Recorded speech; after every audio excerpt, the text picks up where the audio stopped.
আসসালামু আলাইকুম। যখন দেখবেন আপনার জরায়ুতে সিস্ট ধরা পড়ছে, সেটা জরায়ুতে বা ওভারিয়ান সিস্ট বলেন বা ফলিকুলার সিস্ট বা হচ্ছে মোলার সিস্ট, যে কোনো সিস্ট যখন আপনার ধরা পড়বে তখন আপনার কিছু করণীয় আছে। এই বিষয়গুলো মাথায় রাখবেন। ইনশাআল্লাহ আশা করি ঠিক হয়ে যাবে। আল্লাহ ভরসা, টেনশন বা দুশ্চিন্তার কিছু নাই। দেয়ার মালিক একজন, অবশ্যই আপনার চেষ্টা থাকতে হবে সর্বদাই। হুম প্রথমত হচ্ছে চিকিৎসকের পরামর্শ নিতে হবে। সর্বদাই চিকিৎসকের পরামর্শ থাকতে হবে, নিয়মিত চেক আপ করতে হবে। প্রয়োজনীয় পরীক্ষা নিরীক্ষাগুলো নিয়মিত করতে হবে। এই বিষয়টা মাথায় রাখবেন। সবসময় অ্যাক্টিভ থাকার চেষ্টা করবেন। স্বাস্থ্যকর জীবনযাত্রা, এর মধ্যে অবশ্যই সুষম খাদ্যগুলো খেতে হবে আপনাকে বাধ্যতামূলক।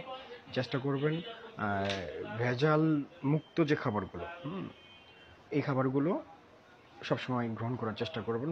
বা হাইড্রেশন হাইড্রেশন অর্থাৎ সর্বদাই চেষ্টা করবেন যে পানির স্বল্পতা যেন না থাকে বডিতে। এই জন্য পর্যাপ্ত পরিমাণে পানি সেবন করার চেষ্টা করবেন।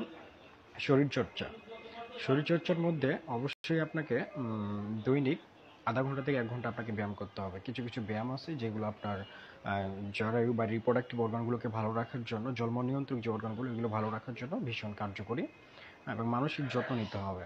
মানসিক যত্ন অর্থাৎ আপনার মানসিক টেনশন, দুশ্চিন্তা, স্ট্রেস মুক্ত থাকতে হবে।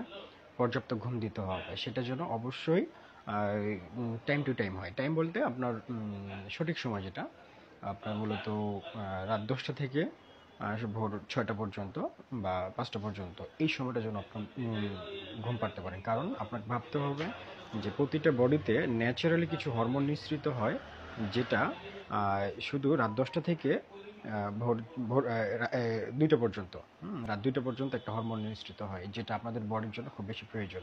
তো এই বিষয়গুলো আপনাকে খেয়াল রাখতে হবে এবং প্রয়োজনীয় চিকিৎসা গ্রহণ করতে হবে। আপনার এটা সিস্টের উপর ডিপেন্ড করে, কী ধরনের সিস্ট, কোন পর্যায়ে গেছে, বা কী অবস্থায় আছে, এই বিষয়গুলোর উপর ডিপেন্ড করে অবশ্যই আপনাকে ওষুধ, পাশাপাশি ওষুধ সেবন করতে হবে। এটা বাধ্যতামূলক। এবং আপনার যে সাইন সিমটমগুলো, এগুলো সর্বদাই আপনাকে পর্যবেক্ষণ করতে হবে। হুম যে অস্বাভাবিক যদি কিছু সাইন সিমটম হয়, এই বিষয়গুলো খেয়াল রাখতে হবে। ঠিক আছে? আসসালামু আলাইকুম।